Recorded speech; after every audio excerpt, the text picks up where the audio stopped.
Bueno, pues vamos a dar inicio a este martes de sesión. En nombre del Partido Encuentro Social, les damos la bienvenida. El día de hoy vamos a tener la conferencia Nuevas Tecnologías, Gobernanza Digital con Perspectiva de Género, que será impartida por la maestra Adriana Rivera Román.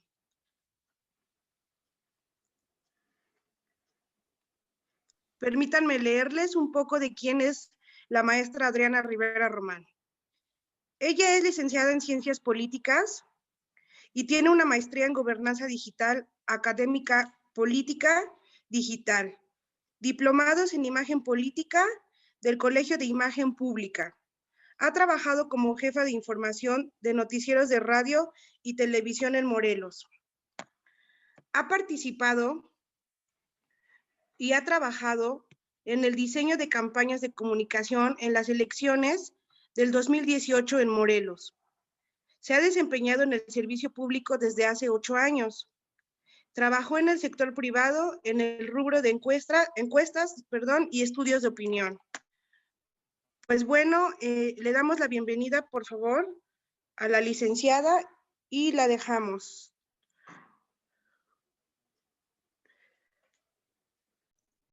Hola, ¿qué tal? Muy buenas tardes. ¿Cómo están todos?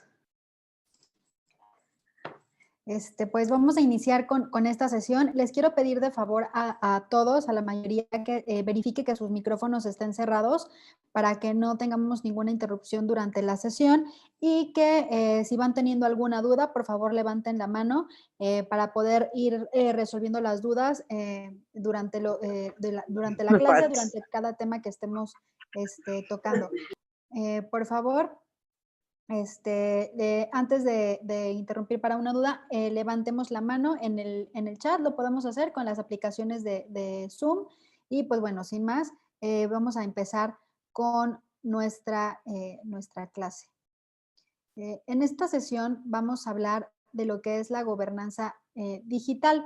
No sé si alguno de ustedes ha escuchado alguna vez lo que es la gobernanza, lo que son las nuevas tecnologías de la información y de la comunicación y de lo que es perspectiva de género. Yo creo que la mayoría de nosotros estamos familiarizados con alguno de estos temas específicamente. O se ha hablado mucho de los movimientos feministas, de leyes o de legislación en favor de las mujeres, a favor de la erradicación de la violencia en contra de las mujeres. Y entonces resulta que este tema de perspectiva de género ha permeado prácticamente todas las áreas de la vida pública y seguramente muchas áreas en nuestras vidas privadas también. Entonces, sin más, voy a comenzar. Quiero preguntarles si alguno de ustedes sabe qué es la gobernanza. Por favor, levanten la mano si alguien me quiere contestar.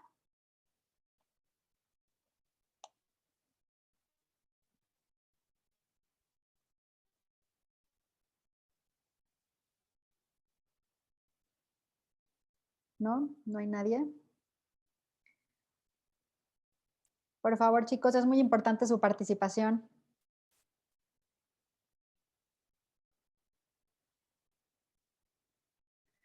Bueno, vamos a continuar.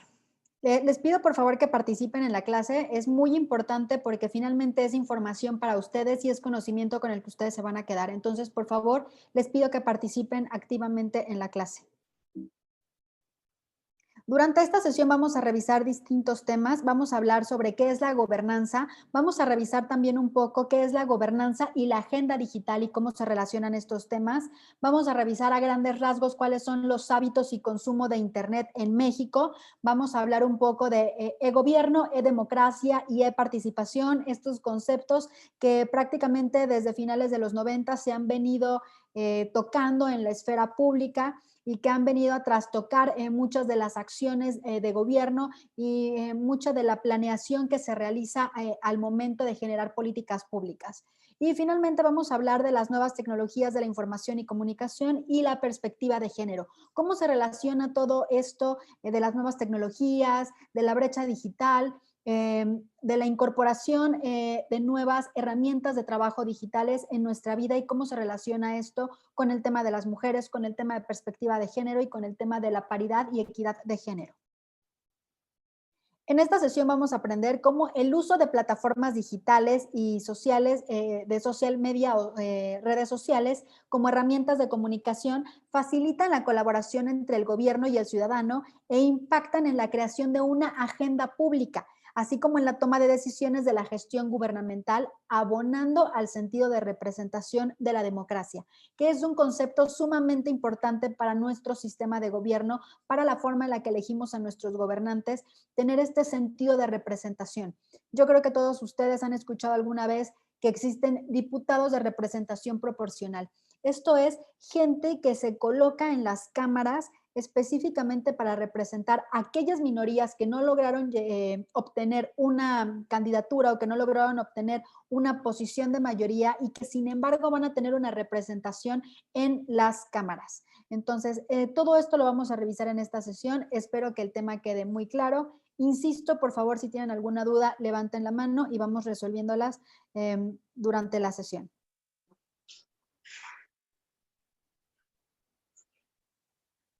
Bueno, entonces, vamos a hablar un poco sobre los antecedentes de la gobernanza. Les preguntaba a todos ustedes si alguno sabe qué es la gobernanza o si alguno ha escuchado hablar de la gobernanza. Yo he escuchado hablar que la gobernanza pues es así como una manera de gobernar que cada persona tiene, ¿no? Así como sus objetivos. Ok, la manera que cada persona tiene de gobernar y sus objetivos. Gracias, Erika. ¿Alguien más?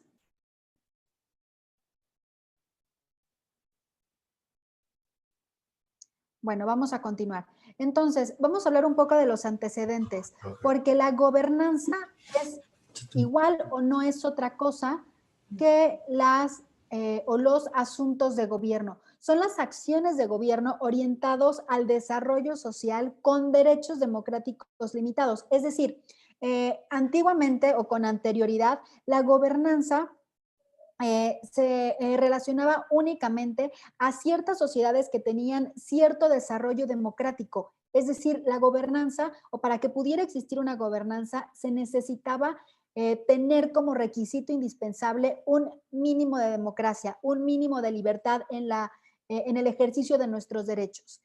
También se hablaba de la ineficacia directiva de los gobiernos y esto era atribuida a la agencia de gobierno o gobernante. Es decir, cualquier fallo en el diseño, en la implementación o en su caso, que era muy poco, en la evaluación de políticas públicas, era totalmente atribuido a la agencia de gobierno. Es decir, el gobierno no está cumpliendo, el gobierno no está implementando las políticas públicas necesarias, el gobierno no está tomando en cuenta cuáles son las necesidades sociales y no está legislando y no está teniendo acciones de gobierno con estos objetivos.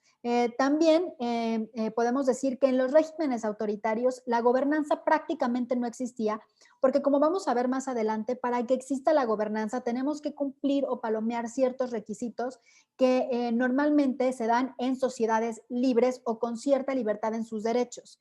Y finalmente, también cuando hablábamos de gobernanza, podíamos relacionarlo con las crisis políticas y sociales. Sobre todo en nuestro país, a lo largo de la historia de México, podemos hablar de diversos momentos en donde podemos hablar de una falta de gobernanza, en donde hay un vacío de poder, en donde prácticamente la toma de decisiones queda en un vacío. No hay una persona que se haga responsable de la toma de decisiones y pues podemos verlo, podemos verlo muy claramente al término de cada una de las guerras o de estos momentos históricos en México, como la Guerra de Independencia, como la Revolución Mexicana, en el momento en el que mientras se daba una reconstrucción del tejido social, mientras se daba una reconstrucción de todo el aparato gubernamental, pues las decisiones sobre la vida pública de México no tenían un solo representante, había mucha movilidad en presidentes, y pues bueno, esto nos hablaba de una crisis política y social.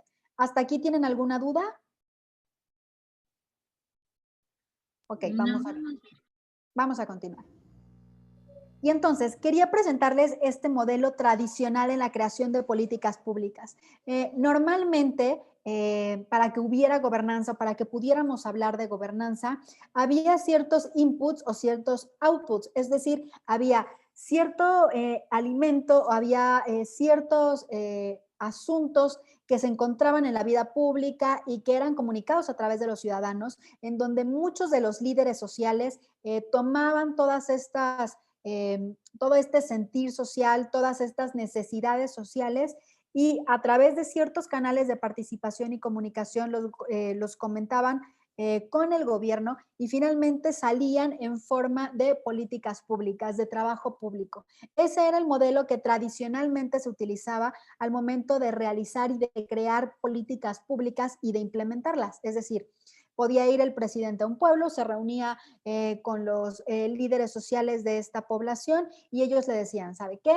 En esta zona nos inundamos constantemente, necesitamos pues poner barreras en el río para que no se desborde con las lluvias. Y entonces de esta manera se creaban las políticas públicas. Sin embargo, la sociedad o el grueso de la sociedad del poblado no participaba directamente, sino a través de sus líderes.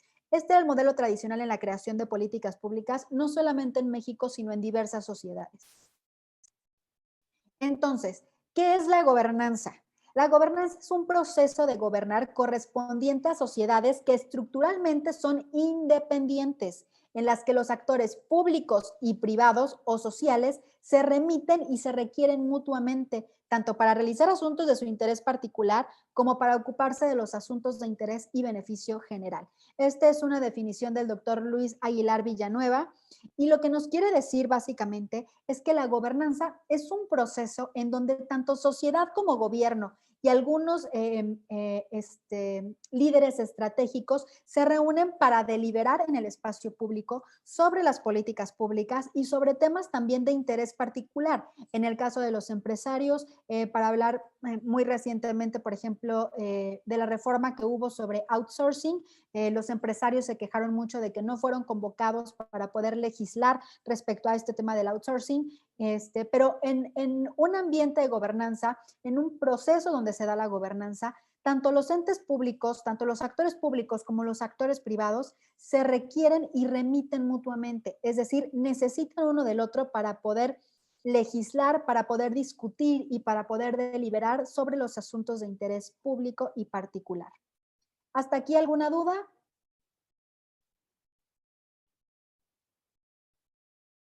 ¿Todo claro? Ok. Todo claro. Muy bien. Entonces, ¿qué necesitamos para que exista la gobernanza? ¿O qué es la gobernanza? Vamos a verlo un poco más gráficamente, vamos a verlo en un más esquematizado.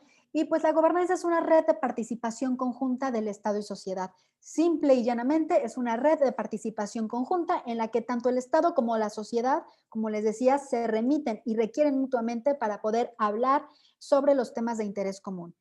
Para esto necesitamos que haya dirección de la sociedad, que se realicen actividades para realizar estos objetivos que se discuten y también para distribuir los costos y beneficios. Es decir, veíamos que en los antecedentes, cada que existía algún problema sobre el gobierno, nos remitíamos automáticamente a la oficina gubernamental que estuviera ejerciendo el tema. Es decir, si había un problema de salud pública porque no... el sistema de salud estaba saturado, normalmente culpábamos al gobierno por el sistema deficiente de salud y a lo mejor no estábamos tomando en cuenta otros elementos importantes dentro de la sociedad como la prevención, como los cuidados personales, como el tener una buena alimentación, como el tener una vida sana o como el realizar ejercicio. Y entonces es muy importante que para que se dé el proceso de gobernanza y como resultado haya una deliberación conjunta, también exista una distribución de costos y beneficios. Volviendo al tema del outsourcing, los empresarios se quejaron un poquito de que no fueron convocados para discutir este tema. Sin embargo, pongámoslo como un ejemplo, en el caso de que hubieran sido convocados, ¿a qué se comprometían los empresarios que defienden el outsourcing?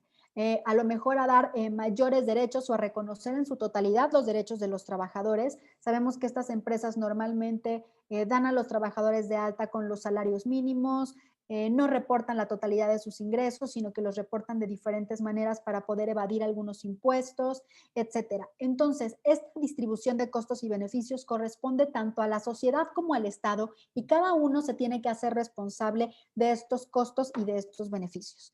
Esto nos va a dar como resultado una deliberación conjunta, es decir, que estemos de acuerdo, que haya una relación ganar-ganar, en la que ambas partes se vean beneficiadas y pueda generar una política pública que beneficie a la mayoría. Para que exista la gobernanza necesitamos algunas cosas. En primer lugar, autonomía. Autonomía para que los organismos de la sociedad civil puedan actuar y puedan inferir en los temas que son de su interés particular, pero también en los temas de interés público que finalmente nos afectan a todos. Debe de haber una apertura de la estructura y funcionalidad del Estado, es decir, debe haber transparencia, debe de haber una apertura por parte del Estado, por parte de las estructuras gubernamentales, para que se dé esta participación ciudadana. Como les comentaba, debe de haber una distribución de los costos y beneficios. Todos deben de tener en cuenta cuáles son sus derechos, cuáles son sus responsabilidades y cuáles son sus compromisos respecto a temas específicos que se discutan de la agenda pública. Debe de haber una dirección en la sociedad. Debemos de tener claros quiénes son nuestros líderes, con quiénes nos vamos a poder comunicar y cuáles van a ser los canales de participación para la sociedad. Tener actividades para realizar los objetivos, porque de nada sirve sentarnos a discutir sobre un tema y hablar que los outsourcing están muy mal porque no dan a los trabajadores la totalidad de sus derechos si no se legisla o si no se crea una ley al respecto. Entonces es muy importante que no únicamente se discutan los temas, sino que se generen actividades que nos ayuden a realizar los objetivos de estas reuniones. Por otra parte,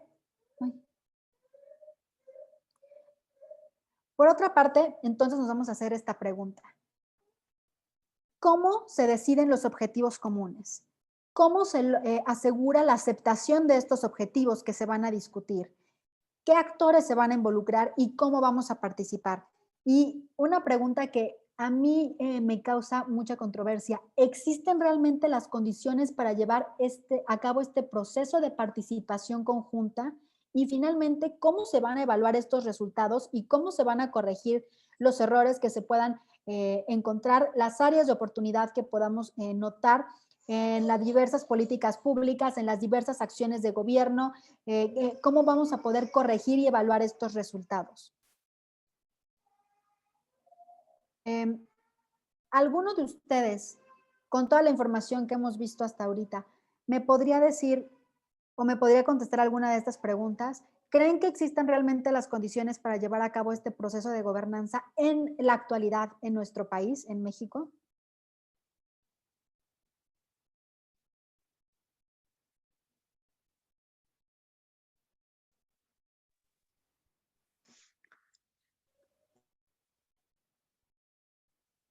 ¿Alguien que me pueda contestar? Chicas, por favor, anímense a participar. Es muy importante su participación.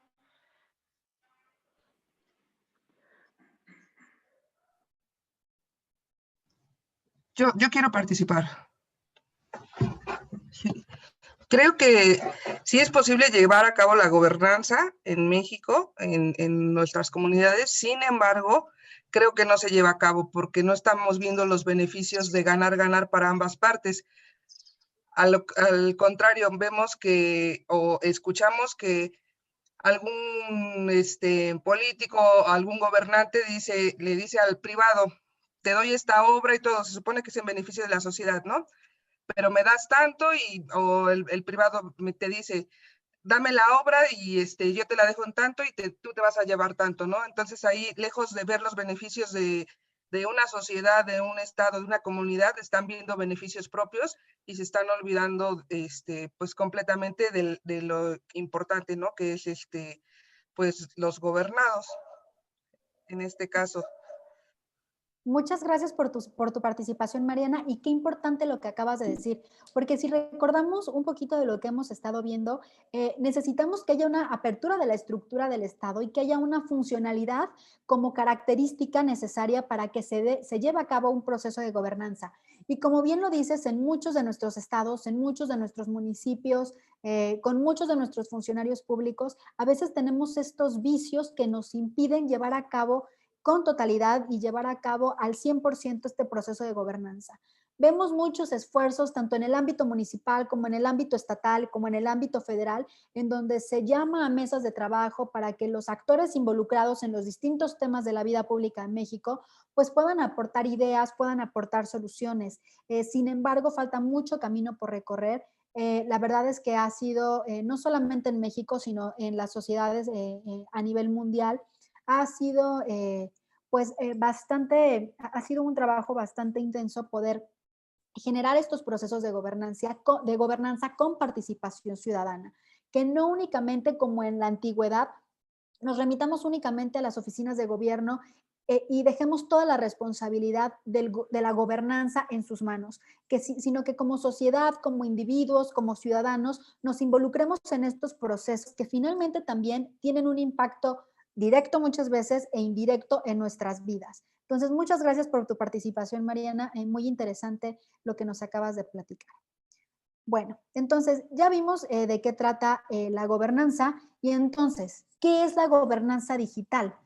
Quiero platicarles que así como en el ámbito público, en el ámbito personal, existen unos objetivos y existen la participación del Estado y de la sociedad de manera conjunta, en el ámbito digital también existe esta participación, ya que muchas veces en estos ámbitos virtuales, la comunidad digital define sus objetivos y las acciones específicas que habrán de llevar a cabo para lograr los objetivos de importancia social o comercial y las formas en cómo se organizan y cómo van a coordinar acciones y productos.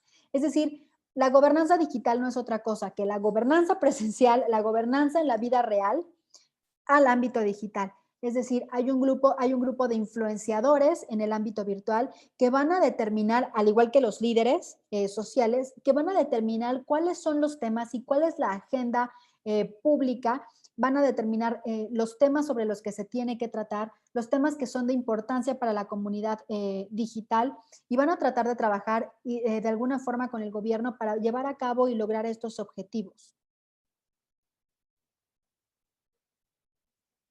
Y entonces, hemos hablado mucho de la agenda pública y la agenda digital. ¿Qué es una agenda pública y qué es una agenda digital? Bueno, pues una agenda digital es aquella en la que se asientan, disponen y programan actividades relacionadas con el quehacer digital. Para poder entender el pulso de esta agenda, se debe de conocer el conjunto de asuntos y tácticas empleadas y los temas de debate y coyuntura. Yo creo que muchas de nosotras alguna vez hemos utilizado las redes sociales como fuente de noticias.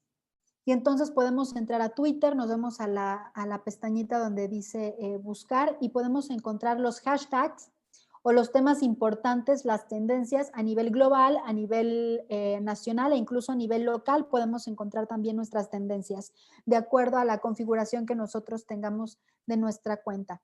Y ahí nos podemos dar cuenta cuál es el pulso de estos influenciadores digitales. ¿Cuáles son los temas que se están colocando en la agenda digital?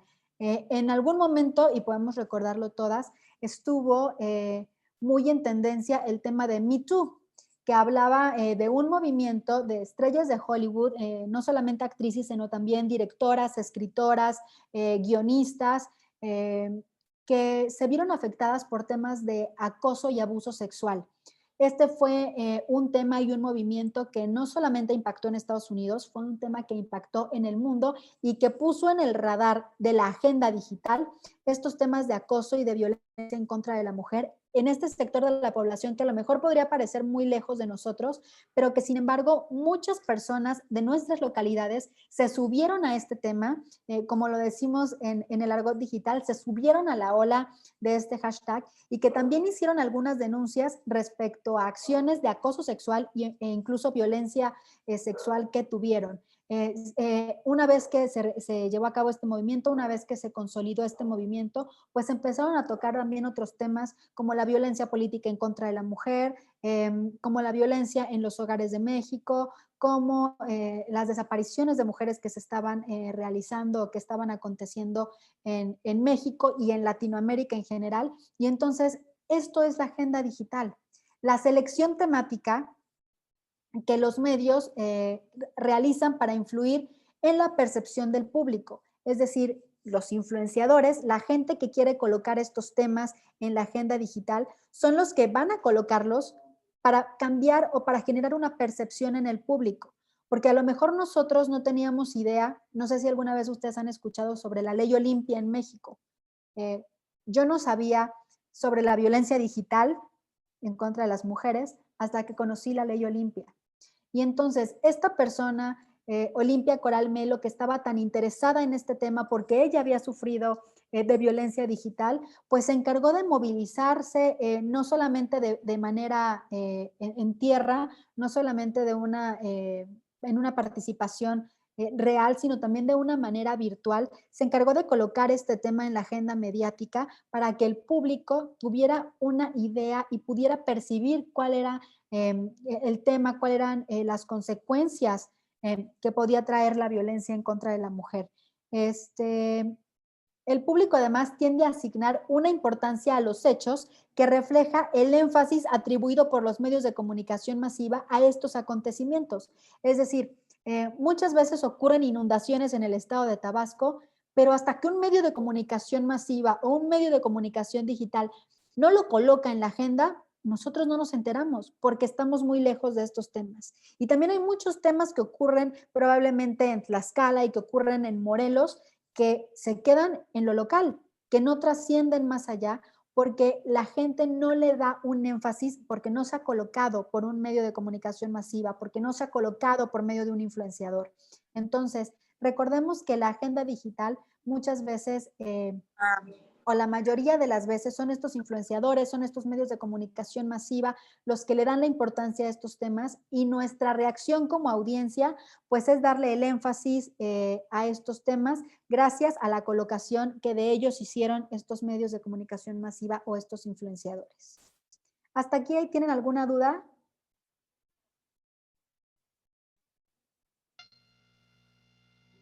Ok. Vamos a continuar.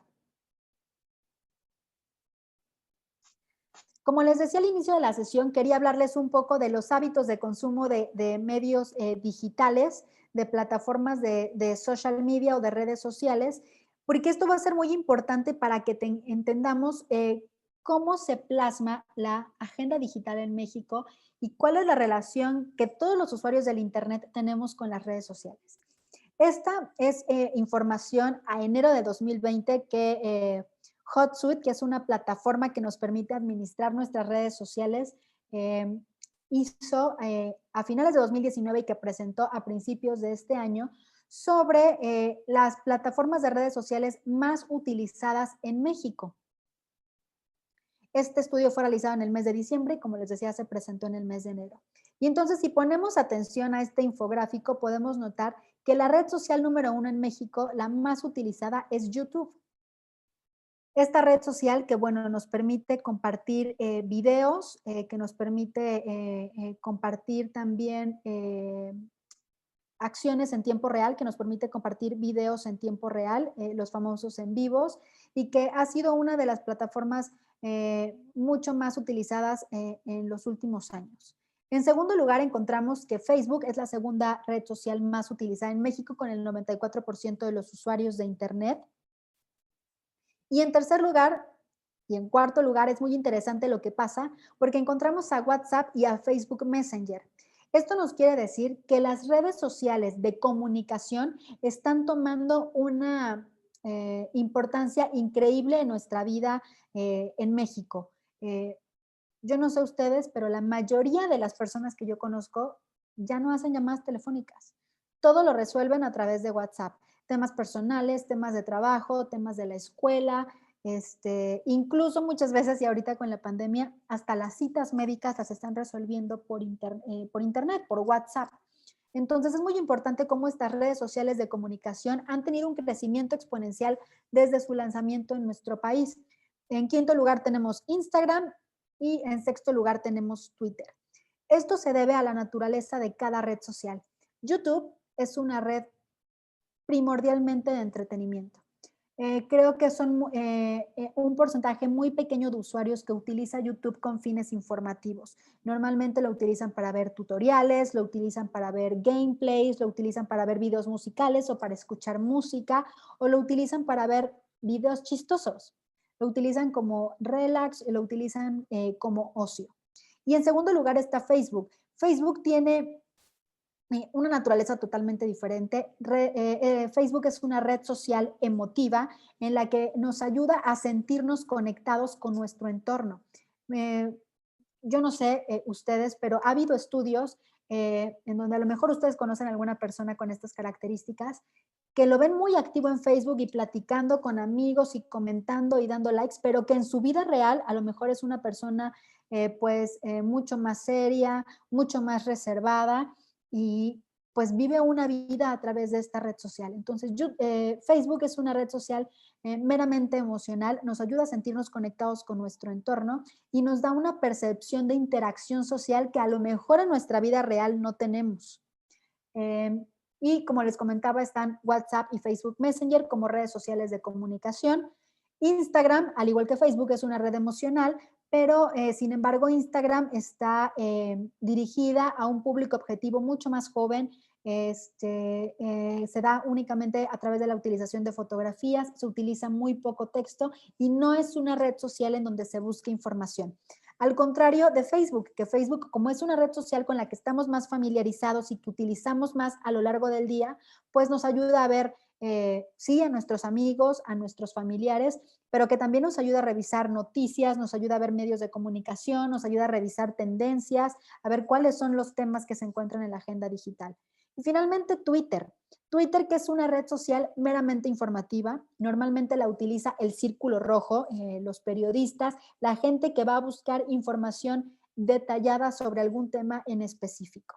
Y Twitter lo utiliza normalmente las personas, digamos, los millennials con más edad, personas entre 20 y 35 años e incluso más grandes son las personas que utilizan Twitter. Todas las demás redes sociales son redes de entretenimiento como Pinterest, en la que se buscan temas de interés como manualidades, maquillaje, peinados, tendencias de moda. No es una red social informativa. LinkedIn, que es una red social para encontrar empleo, es una red social profesional. Snapchat, que en su momento fue y que sigue siendo una red social de entretenimiento para compartir videos cortos, para compartir algunas fotografías. Y bueno, Skype como una red también o como una herramienta de comunicación que sin embargo ha venido en decrecimiento por el nacimiento de herramientas como Zoom, como Meet de Google y como otras herramientas también para poder tener comunicación. Es muy importante saber por qué estas redes sociales son importantes en México, porque esto nos va a ayudar a saber pues cuáles van a ser los hábitos de los consumidores de Internet en nuestro país. Y entonces quiero pasar a la siguiente diapositiva en donde podemos ver cuáles son los usos que normalmente la gente le da al Internet cuando lo está utilizando. Este es el 15º estudio sobre los hábitos de los usuarios de Internet en México, es del año 2019 y lo realizó la Asociación de Internet MX.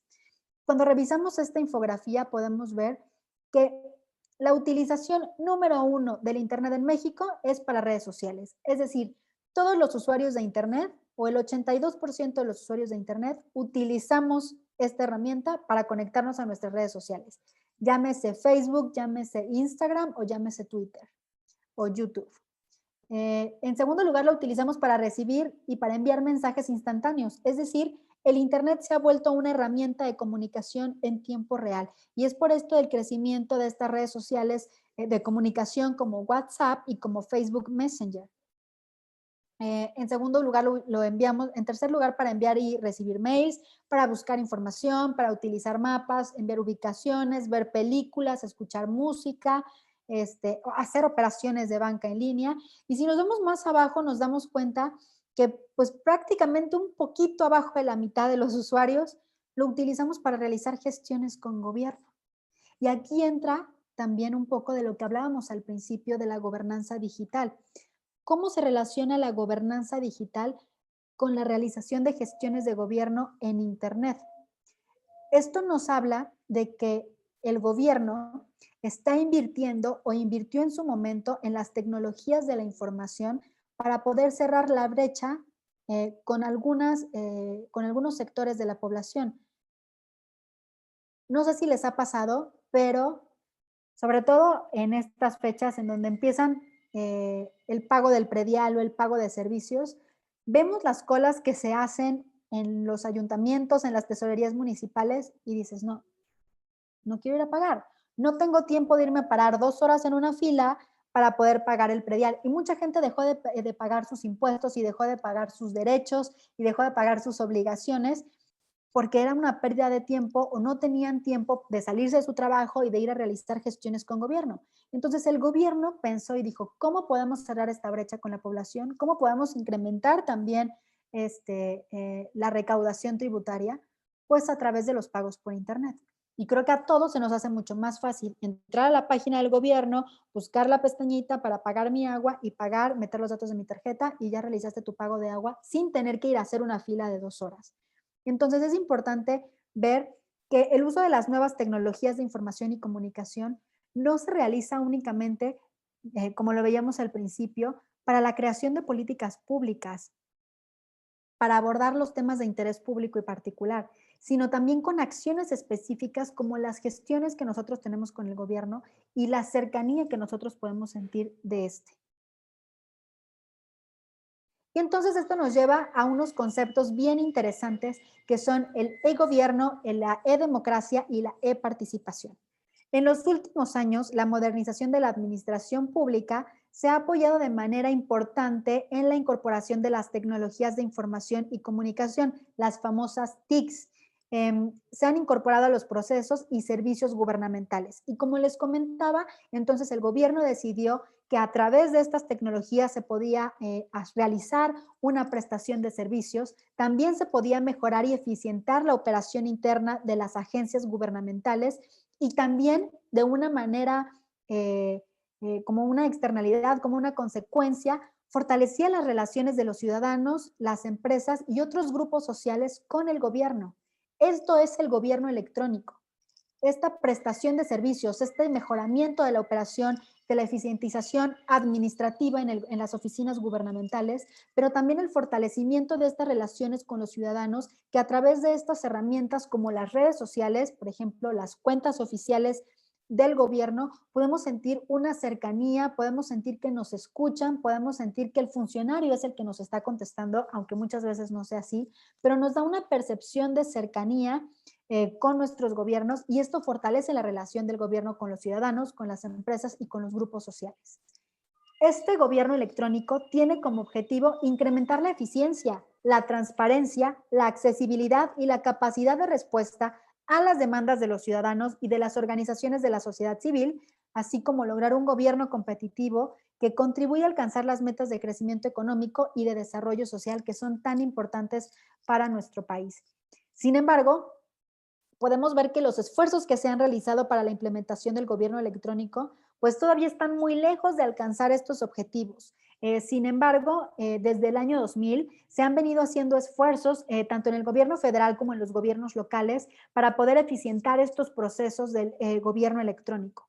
No sé si alguno de ustedes se acuerda cuando en el gobierno de Vicente Fox llevaron a cabo un programa educativo que se llamaba Enciclomedia. ¿Alguien se acuerda de estos pizarrones electrónicos que ponían en las aulas? Sí.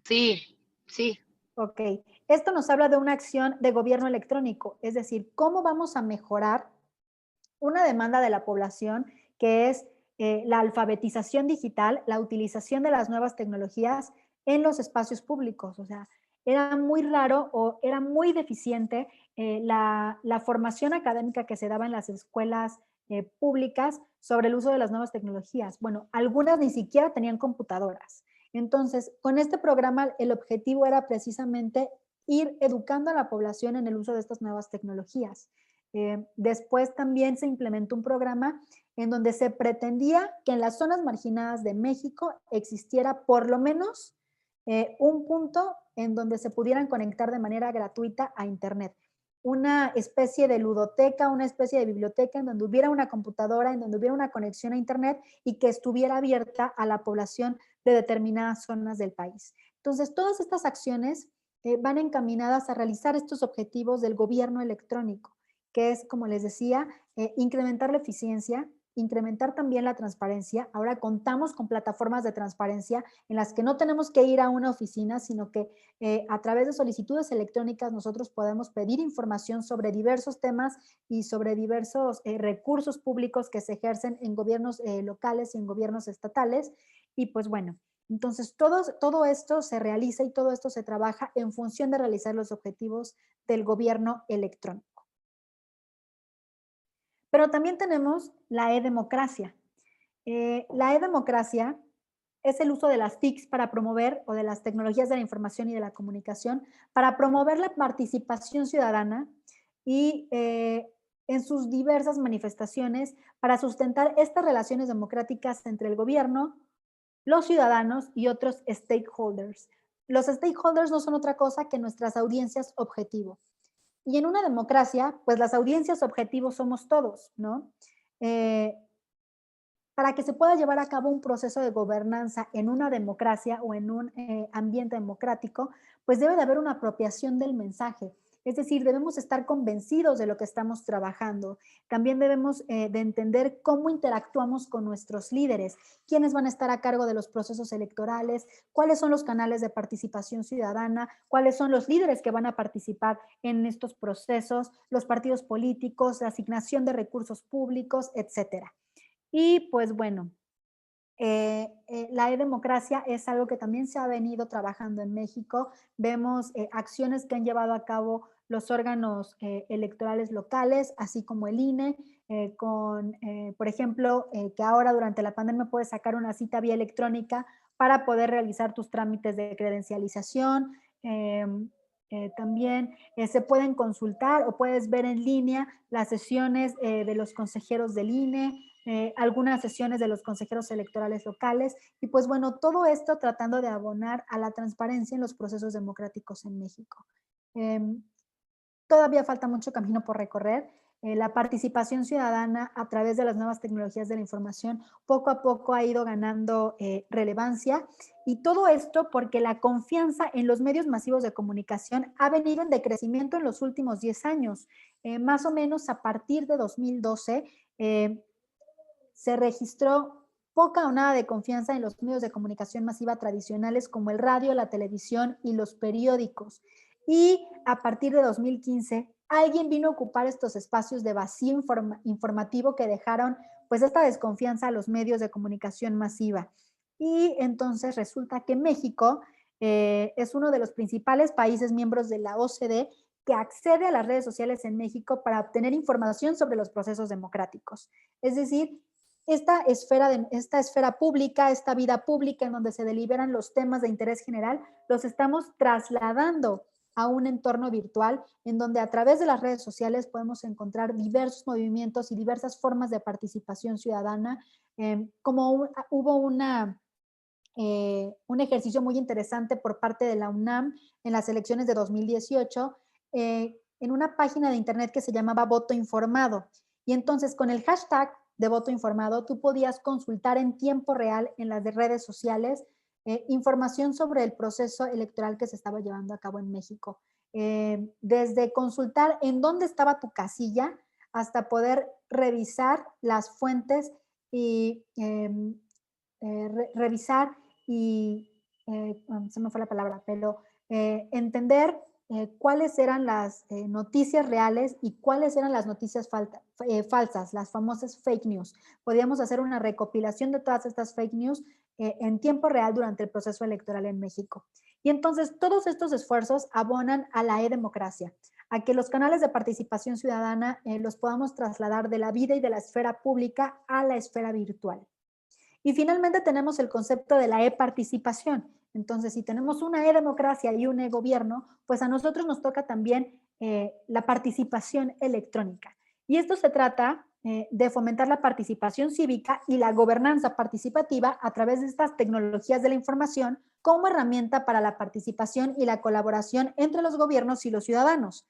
El objetivo de la participación electrónica es promover esta participación en la formulación de políticas públicas para empoderar a los ciudadanos y en beneficio de la sociedad en su conjunto.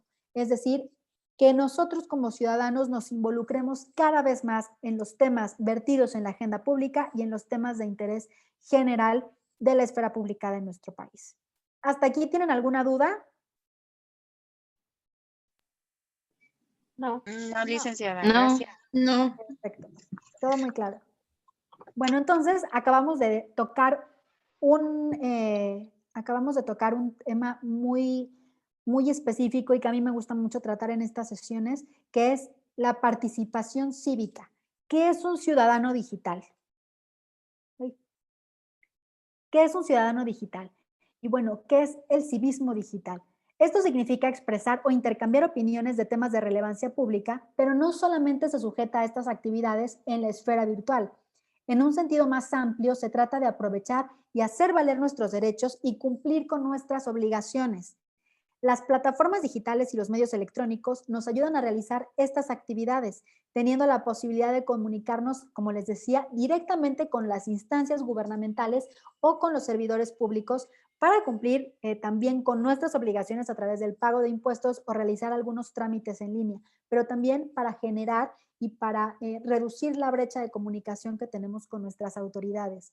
Como les decía, la presencia en redes sociales de autoridades de gobierno como nuestros diputados, nuestros regidores, los presidentes municipales e incluso el presidente de la República, como ciudadanos nos da la percepción de una mayor cercanía porque tenemos al alcance de un botón la posibilidad de poderles enviar un mensaje directo. Y eso nos da como ciudadanos la percepción de cercanía con nuestros servidores públicos. Ahora, del otro lado es muy importante que también las agencias gubernamentales y los servidores públicos pues vayan dando respuesta a estos mensajes y a estos canales de comunicación que se abren a través de las redes sociales, porque si no, entonces la comunicación es unidimensional, unilateral. Solamente nosotros como ciudadanos nos estamos comunicando y no estamos teniendo una respuesta por parte de los entes gubernamentales y de los servidores públicos. Entonces, es un trabajo conjunto, como les comentaba al principio, entre la sociedad y el gobierno. Y esto nos lleva a revisar entonces cómo se relacionan estas nuevas tecnologías de la información con la perspectiva de género. ¿Cuántas, no sé cuál es la edad promedio de las personas que se encuentran conectadas a esta sesión, pero cuántas de ustedes me pueden decir si su mamá utiliza Facebook o utiliza alguna red social?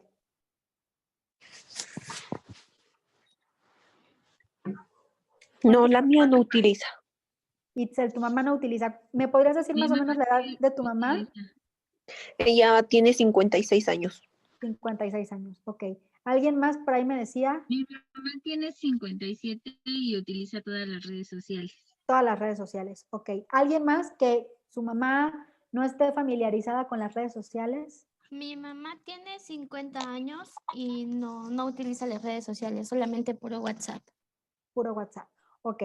Entonces, vamos a revisar en esta sesión, en esta última parte de la sesión, la brecha que existe entre la perspectiva de género, entre nuestro género como mujeres, la brecha de edad también que existe, la brecha generacional y la utilización de estas nuevas tecnologías de la información. Porque pareciera para nosotros que nacimos en esta era digital y que ya estamos muy familiarizados con el uso de estas herramientas, que pues cualquiera puede utilizarlos. ¿Y cuántas veces no nos encontramos con nuestra mamá o con nuestra tía o con la abuelita que nos dice, mijito, a ver, ayúdame a cambiar mi foto de perfil? O, híjole, hijita, ¿sabes qué? Ya mandé un mensaje y no lo quería mandar, no sé a quién se lo mandé, por favor, ayúdame a revisar. Entonces, vamos a revisar cómo estas tecnologías de la información se relacionan con la perspectiva de género. Entonces, podemos encontrarnos que las tecnologías de la información son una herramienta para alcanzar la paridad de género. Solamente que el reto es desarrollar un modelo social basado en la igualdad de género que debe ir de la mano de la necesidad de hacer esfuerzos concretos para extender el acceso y uso de estas nuevas tecnologías de la información y comunicación a las mujeres. Es decir, muchas veces los jóvenes o Los hombres, que normalmente son los que salen a trabajar y los que necesitan algunas herramientas de trabajo como el celular o la computadora, pues para ellos pareciera que cualquiera puede utilizar una computadora, cualquiera puede utilizar un celular y crearse en 5 minutos una cuenta de Facebook, y no es así. Necesitamos generar un modelo social que esté basado en la igualdad de género para generar esfuerzos concretos, para hacer esfuerzos concretos y extender el acceso y uso de estas tecnologías de información y comunicación a las mujeres. Esto como una estrategia de democratización de la información. Es decir, las redes sociales nos dan la ventaja de que tenemos la información en tiempo real al alcance de nuestra mano a cualquier hora.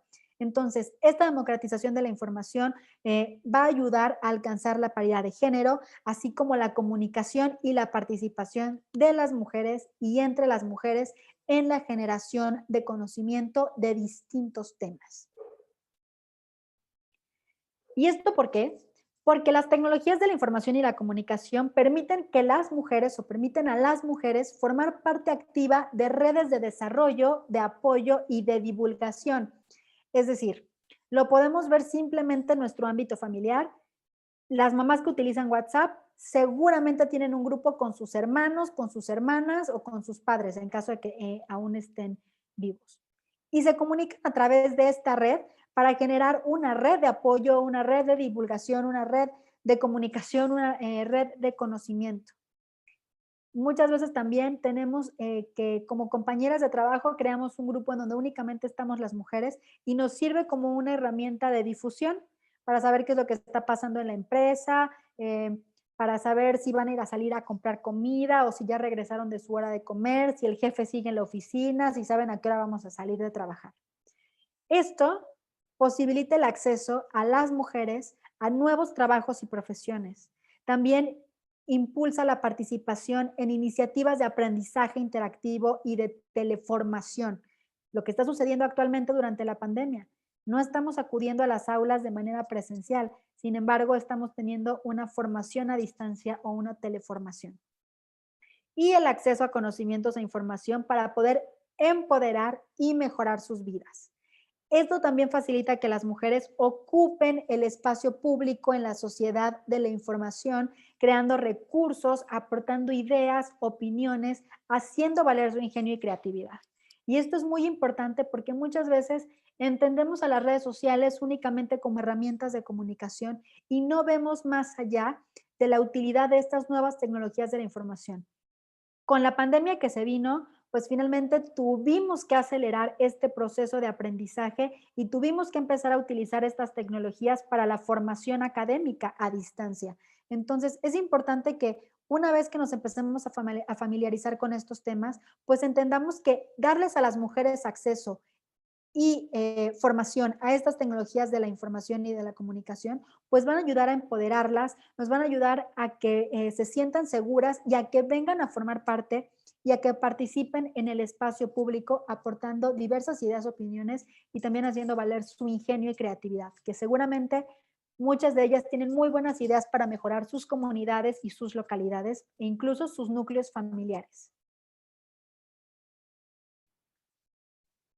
Pero bueno, entonces esto nos lleva a preguntarnos, ¿realmente existe una brecha digital entre las tecnologías de la información y las mujeres? Y la respuesta es sí.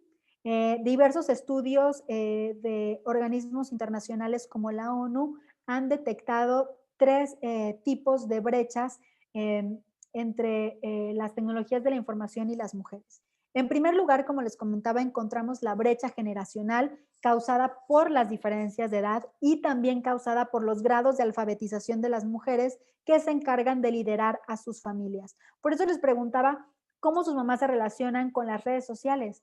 Muchas veces, o muchas de ellas seguramente, manejan Facebook mejor que cualquiera de nosotros. Pero muchas de ellas a lo mejor ni siquiera saben qué es Facebook. Y la única red social que utilizan por necesidad es WhatsApp, porque se pueden comunicar a través de ella con sus familiares o con sus círculos cercanos. Sin embargo, existe una gran brecha generacional en la utilización de estas tecnologías de la información. La segunda brecha es la brecha de conocimientos. Muchas de las mujeres tienen un temor, enorme a utilizar la computadora, ya que es un artefacto ajeno a la cultura cotidiana de muchas mujeres que dirigen familias. No vamos a hablar de las mujeres que salen a trabajar y que tienen una profesión, porque seguramente la computadora es alguna de sus herramientas de trabajo. Sin embargo, para las mujeres jefas de familia, para las mujeres en comunidades marginadas, el acceso a una computadora es nulo. En este sentido, sobresale el temor a usar la tecnología por arruinarla y por crear un sentimiento de culpa por posibles costos de reparación.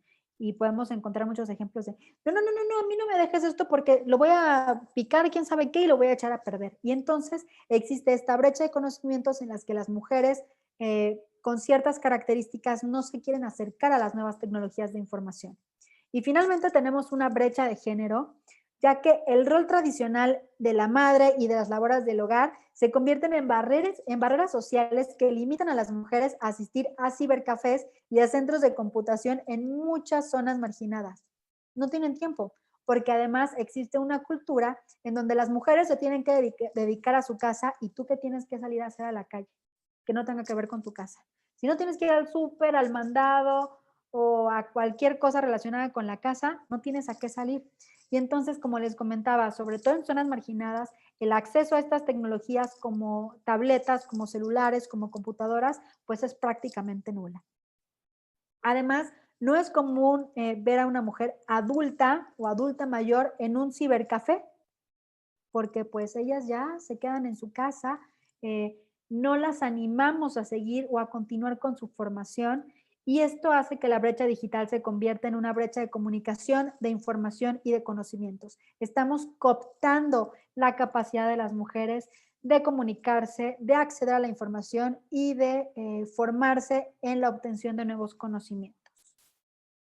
Y entonces, ¿cómo podemos utilizar estas tecnologías para ayudar en la reducción de esta brecha de género?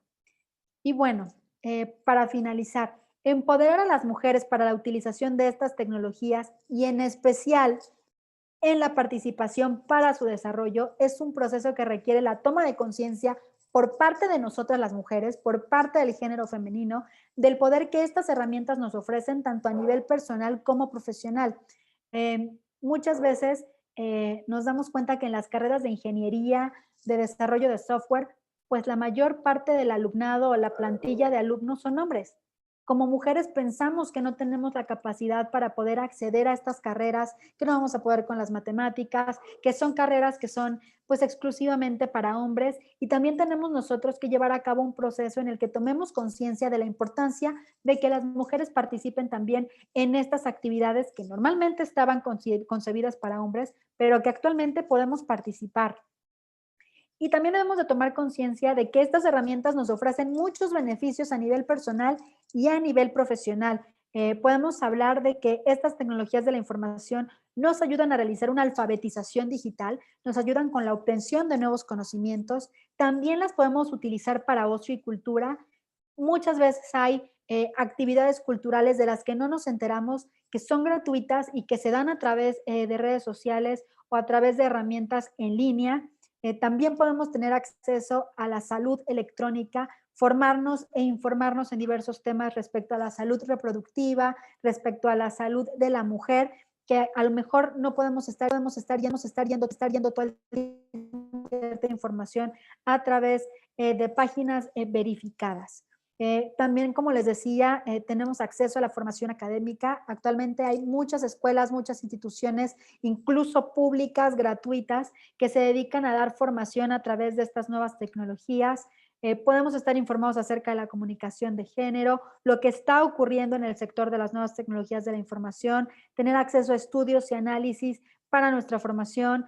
Podemos también ayudarnos en nuestro desarrollo profesional y a conseguir empleo a través de estas redes sociales de profesionistas como LinkedIn, como Indeed, como OCC, en donde puedes subir tu currículum y puedes encontrar vacantes de empleo en línea. Podemos informarnos acerca de la violencia de género que existe, cuáles son las acciones contra esta violencia que se están tomando a cabo. Podemos también acercarnos y formar parte de asociaciones y de redes de mujeres. Y finalmente podemos también incidir en todos los asuntos internacionales porque las redes sociales son globales. Entonces, hasta aquí quiero dejar la presentación. Espero que haya quedado muy claro el tema. Les agradezco a aquellas que estuvieron participando en la clase porque finalmente, Como bien dice la presentación, esto es conocimiento para ustedes y muchas veces las únicas que nos limitamos en nuestra formación y en la obtención de conocimiento somos nosotras mismas. Las invito a que sigan teniendo esta actitud de formación y bueno, quiero finalizar con esta frase que me gusta platicarla en todas las sesiones y es que cuando alguien asume un cargo público debe considerarse a sí mismo como propiedad pública. Esto nos da una gran responsabilidad, no solamente para cuidar nuestra imagen, sino también para formarnos y para poder tener los conocimientos necesarios para llevar a cabo nuestras funciones como servidores públicos. Muchas gracias por su atención y espero que les haya gustado esta sesión. Gracias. Gracias. Pues maestra Gracias, Adriana, le maestra. damos las gracias por esta excelente ponencia. No sé si alguien guste decir algo. Les damos la palabra, por favor. Si tienen alguna duda, por favor, adelante.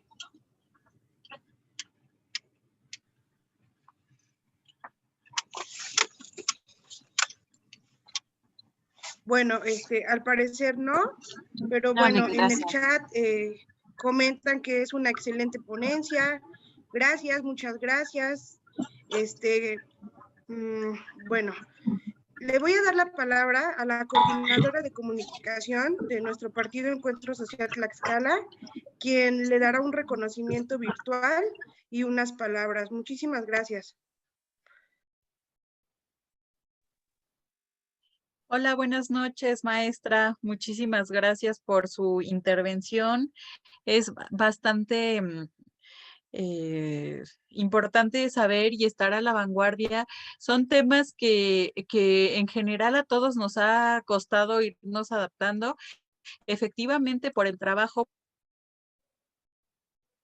pues nos hemos visto en la necesidad de actualizarnos, de prepararnos, pero en este sentido, yo creo que en todas las edades ha sido bastante complejo. Por ejemplo, ahorita los que tenemos hijos, el nuevo sistema de enseñanza, el sistema educativo virtual ha sido bastante difícil y ahorita pues yo creo que tanto las campañas políticas como de ahora en adelante muchas cosas van a cambiar y es importante estarnos actualizando. Yo le agradezco mucho su participación, la verdad estuvo muy, muy interesante. Muchas gracias por apoyar al partido con esta información tan valiosa. Y bueno, voy a proceder al reconocimiento. No sé si ya lo ven en pantalla. ¿Se ve? No, aún no. No. Aún no.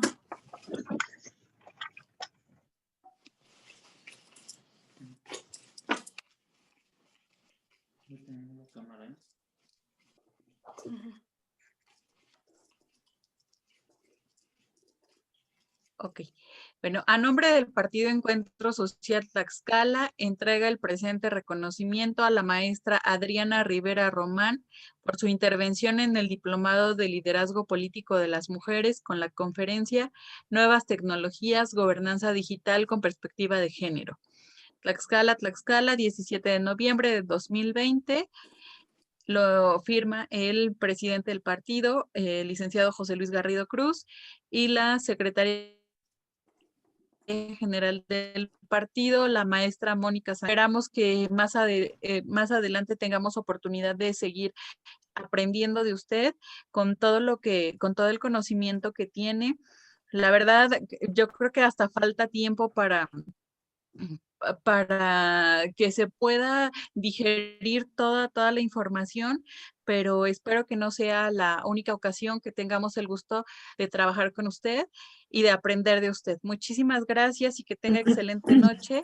También le agradezco al licenciado Edgar Castelán García, que es el auditor del INE. Muchísimas gracias y en general a todas y a todos por estar conectados. Y pues ya nos falta poquito. Nos vemos la siguiente semana. Muchísimas gracias y buenas noches. Muchas gracias. Que tengan excelente noche. Gracias. Gracias, igualmente. Gracias, igualmente. Gracias. Buenas noches a todas. Gracias, buenas noches. Gracias, buenas noches. Gracias. No, por favor, bonita noche, descansen.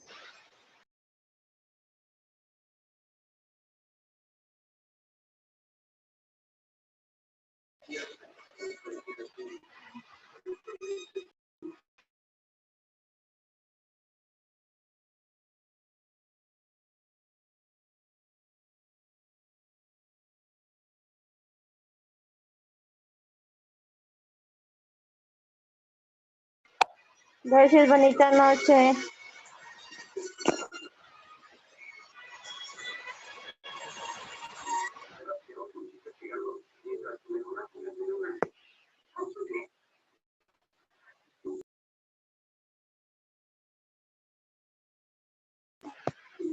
Gracias, bonita noche, descansen.